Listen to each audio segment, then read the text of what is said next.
Pelo sinal da Santa Cruz, livrai-nos Deus, nosso Senhor, de nossos inimigos. Em nome do Pai, do Filho e do Espírito Santo. Amém. Leitura do Evangelho de nosso Senhor Jesus Cristo, segundo João. Naquele tempo, murmuravam, pois, dele os judeus, porque dissera: Eu sou o pão vivo que desci do céu. E diziam: Porventura não é este aquele Jesus, filho de José, cujo pai e mãe nós conhecemos?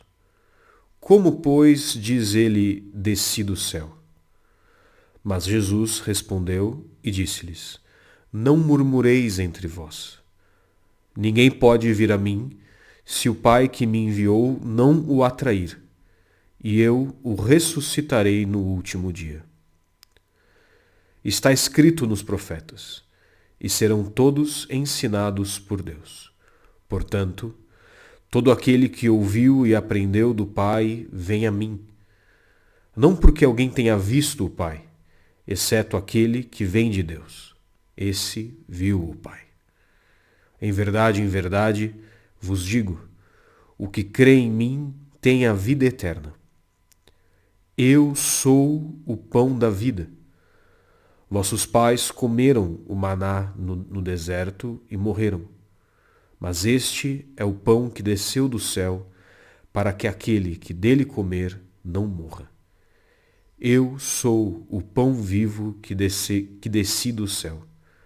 Quem comer deste pão viverá eternamente. E o pão que eu darei é a minha carne para a salvação do mundo. Palavra da salvação. Glória a vós, Senhor. Em nome do Pai, do Filho e do Espírito Santo. Amém. Subtum presidium confugimus, Santa Dei Genetrix. Nostras deprecationes ne despicias in necessitatibus, sed a periculis contis, libera-nos semper. Virgo gloriosa et benedicta. Amém. Em nome do Pai, do Filho e do Espírito Santo. Amém. Queridos irmãos, queridas irmãs, não é este aquele Jesus, filho de José, cujo pai e mãe nós conhecemos? O Evangelho de hoje trata de muitos temas, mas me chama a atenção hoje, de modo particular, este trecho. Porque, claro, nós lemos o texto do Evangelho e parece muito simples, né? Bem, o próprio Jesus disse que nenhum profeta é bem recebido na sua terra. E quando está por Nazaré, ele faz poucos milagres. E que, bem, se alguém que nós conhecemos começar subitamente a falar que é o Filho de Deus, nós também não vamos acreditar, nós também vamos achar muito estranho. Então não nos causa nenhum grande estranhamento a princípio a ideia de que aqueles que conheciam Jesus, aqueles que tinham visto Jesus crescer, aqueles que o conheciam há anos, tenham ali alguma dificuldade em ouvir as suas palavras e aceitá-lo como Messias. A princípio, não nos causa grande estranhamento. Porém, isto que acontece com estas pessoas acontece também conosco. E acontece conosco principalmente quando nós permitimos que a nossa vida espiritual e que, de modo geral, todo o nosso trato com as coisas de Deus caia na rotina. Ou, em outras palavras, que as coisas de Deus se tornem comuns para nós, se tornem cotidianas. Não cotidianas no sentido de frequentes, pois ter um trato frequente com Deus é excelente, é maravilhoso, é não só adequado, mas recomendado. É maravilhoso, é bom que nós tenhamos um trato frequente com Deus. O problema começa quando esse nosso trato frequente com Deus faz com que a realidade sobrenatural saia do nosso campo de visão. Para que a gente possa entender isso com mais facilidade, talvez seja mais fácil a gente pensar em exemplos da nossa vida cotidiana. Né?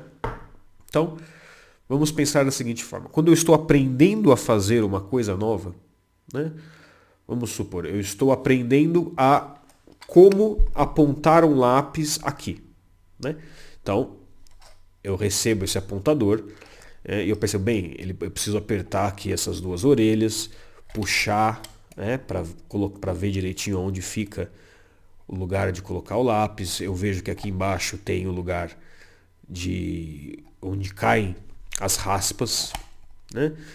Então, eu coloco de volta, eu percebo que tem uma linguetinha aqui que eu tenho que apertar para ele entrar, tem a manivela. Então, eu coloco o lápis aqui, eu vejo que ele não entra.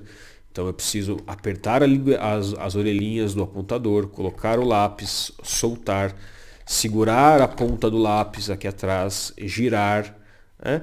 E tudo isso é muito pensado, tudo isso é muito consciente, tudo isso é muito racional. Por quê?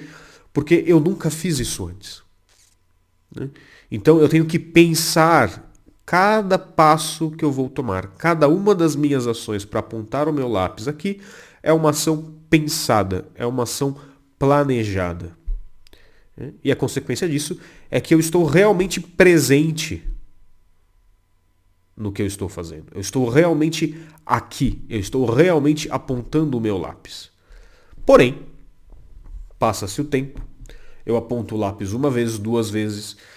Na terceira vez, como é uma tarefa extremamente simples, eu já estou tão acostumado a apontar o lápis nesse apontador esquisito que eu nem penso mais. Eu estou fazendo outra coisa, já venho aqui, já coloco, já aperto sem nem pensar, já coloco o lápis, já seguro, já giro e está tudo certo, e o lápis está apontado, e assim eu nem tava olhando para o apontador. Vira automático. Não é mais um processo pensado. Tá? E para muitas tarefas cotidianas, que realmente não exigem nenhuma atenção, isso é bom. Né? Isso é uma ferramenta natural da nossa cabeça, da nossa psicologia, que é boa, porque ela vai liberar a nossa inteligência para não ter que ficar se concentrando em tarefas meniais. Porém, quando nós estamos falando das coisas de Deus, isso também acontece. Na primeira vez que eu vou à missa, né, consciente, eu presto atenção em tudo. Tudo para mim é novo. Tudo para mim é incrível. Então eu percebo os gestos do sacerdote, eu percebo as imagens na parede, eu percebo cada palavra que ele diz. E a missa, por exemplo, até parece que dura mais tempo. Por quê? Porque eu estou atento a tudo aquilo que acontece. Para mim é tudo uma novidade. É tudo incrível. Mas na 10ª vez que eu vou à missa, já não é mais assim. Passa assim. Passa rápido. Porque eu já estou acostumado com aquilo. E a mesma coisa com o terço. E a mesma coisa com as minhas orações pessoais. E a mesma coisa com o texto da Sagrada Escritura. Eu me acostumo com as coisas. Elas se tornam familiares para mim. E aí, meus irmãos, aí está o grande problema. Porque na medida que eu me acostumo com as coisas de Deus, na medida que eu permito que as coisas de Deus se tornem familiares para mim no mau sentido, eu as perco. Eu as perco. Porque eu não estou mais atento, de fato, à Sagrada Liturgia. Eu não estou mais atento, de fato, ao que o padre está dizendo e ao que significam as suas palavras. Eu não estou mais atento, de fato, ao sacrifício de Cristo invisível, presente no altar. Eu não estou mais atento, de fato, aos mistérios que eu estou contemplando no terço. Não. As coisas se tornaram gestos automáticos para mim. Então os meus dedos vão passando as bolinhas do terço e eu vou dizendo Ave Marias, mas eu não estou aqui. A minha cabeça não está com a Virgem Maria. O padre diz as palavras da consagração sobre a hóstia e aquele disquinho de farinha é aniquilado e no lugar dele está presente o verdadeiro corpo, sangue, alma e divindade de Nosso Senhor Jesus Cristo. E rompe-se um rasgo no espaço e no tempo, e eu estou ali diante do sacrifício de Cristo, no qual o mundo inteiro foi salvo e redimido, e eu estou só ali com pressa que a missa acabe logo. Eu não vejo, eu não percebo. Por quê? Porque eu estou acostumado. Porque aquelas coisas se tornaram cotidianas para mim. E nesse cotidiano, nessa intimidade, entre aspas, essa familiaridade banal, eu perco a dimensão do sobrenatural. Por quê? Porque o sobrenatural, ele está escondido dos nossos sentidos. O sobrenatural, o mundo espiritual, nós temos acesso a ele com aquilo que é espiritual em nós. Que é o quê? A nossa inteligência, a nossa capacidade racional, a nossa capacidade de pensar sobre as coisas, nossa capacidade de raciocinar sobre as coisas, de refletir sobre as coisas. Então, quando o sacramento, quando a oração, quando Deus para de ser uma novidade para mim, eu paro de raciocinar sobre ele. Eu paro de pensar sobre ele. E aí o que resta? Gestos. Gestos sensíveis. Resta os gestos do padre, restam as palavras que ele diz e eu mal escuto, restam as homilias, que eu também mal escuto, restam gestos, que ainda que de fato tenham um significado e que ainda que de fato produzam uma realidade invisível, não me alcançam. Por quê? Porque eu não estou ali. Porque quando eu tirei a minha intenção, quando eu tirei a minha atenção, quando eu tirei a minha inteligência daqueles mistérios, quando eu permiti que eles se tornassem comuns para mim, quando eu permiti que eles perdessem a novidade e perdessem o mistério para mim,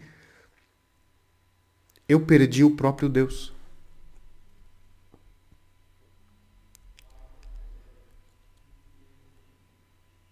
Nós não podemos permitir que isso aconteça, irmãos. Nós não podemos nos permitir perder a Deus. Nós não podemos nos permitir que Deus se torne algo cotidiano para nós. Porque veja, o que é que nós faremos no céu? Nós vamos olhar para Deus. O céu é isso. O céu não é um estado de descanso plácido. Não é um estado de ficar tocando harpinhas com os anjos. E nem ficar tomando chá com os amigos, que eu não vejo faz tempo. Não. O céu é uma atividade. E que atividade é essa?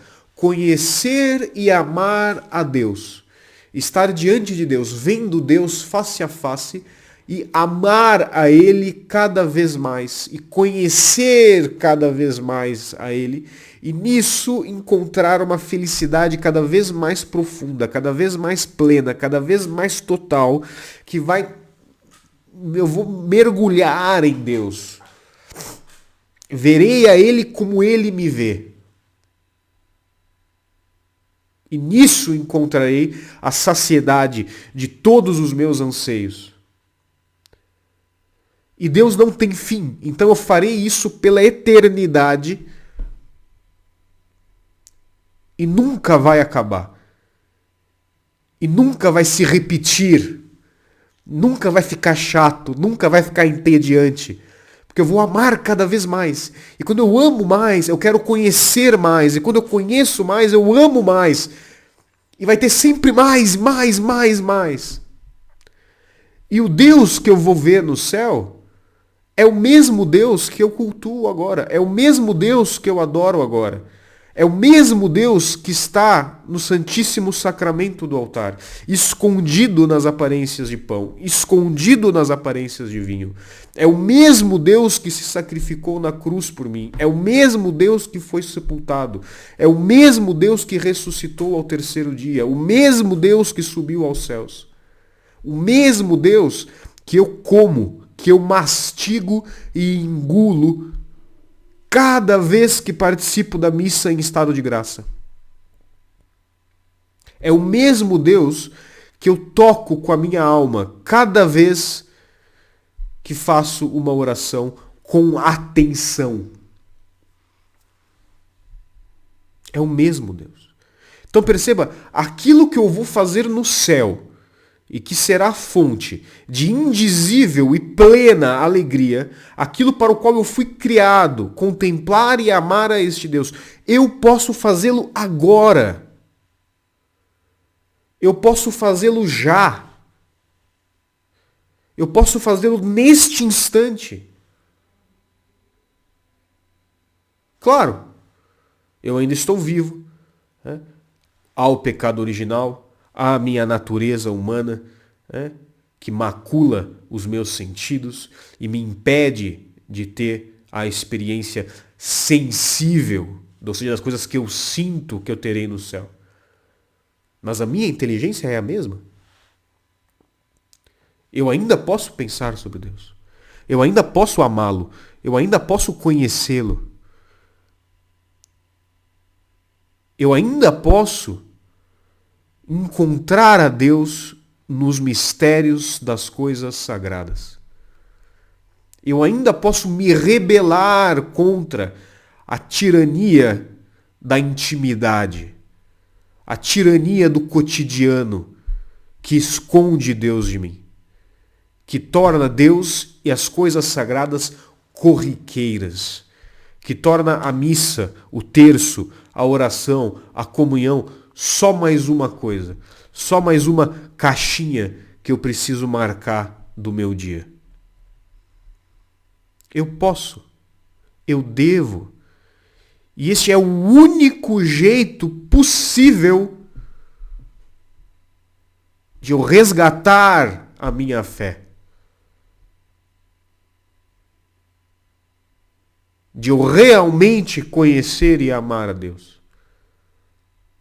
O único jeito possível. Porque, bem, se nós queremos ser santos, e nós devemos querer ser santos, se queremos cumprir o mandamento de nosso Senhor Jesus Cristo, que nos disse, sede perfeitos como o vosso Pai Celeste é perfeito, nós temos, antes de tudo, que querer ser perfeitos. Se eu quero comungar bem, se eu quero participar bem da Santa Missa, se eu quero comer deste pão que é o próprio Cristo, e eu quero que ele me sacie, eu preciso saber o que eu estou fazendo. E eu preciso querer comê-lo por isso, por aquilo, porque é Deus, porque é Cristo, porque Ele me pede, porque Ele me ama, porque este é o pão da vida eterna. Porque Cristo me disse que aquele que comer deste pão nunca mais terá fome. Porque Cristo me disse que isto não é um pão, mas é a sua própria carne, entregue para a salvação do mundo.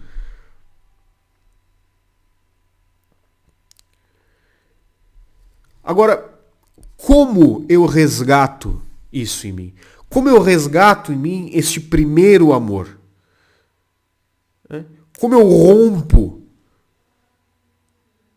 com essa naturalidade, com essa essa palavra não existe, tá? Com essa corriqueiridade das coisas. Como eu me desacostumo com Deus? Só há um jeito. Usando a minha inteligência. Eu preciso pensar sobre Deus. Eu preciso pensar sobre as coisas de Deus. Eu preciso meditar sobre os mistérios. É o único jeito. Eu preciso estar presente nas minhas orações. Eu preciso ter consciência do que eu estou fazendo. Eu preciso fazer essa autoviolência, esse esforço de não permitir que os meus gestos se tornem automáticos, mas fazer as coisas e estar nas coisas. Olhar para Deus com amor e pensar, isto é Deus. E comungar e me ajoelhar no banco e ficar lá e pensar, Jesus Cristo está vivo dentro de mim. Ele está tocando a minha carne com a sua carne.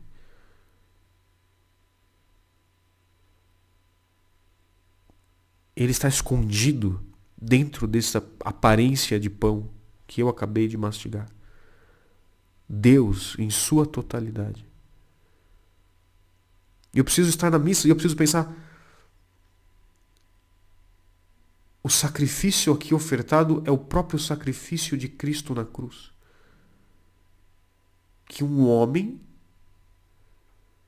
misteriosamente configurado a Cristo sacerdote, a Cristo cabeça, age na pessoa do próprio Jesus Cristo e oferece o seu sacrifício a Deus Pai por mim. Eu preciso ver o padre erguer a hóstia consagrada, e hóstia quer dizer vítima, erguer a hóstia consagrada, e eu preciso pensar conscientemente, eu estou diante da cruz do meu Senhor.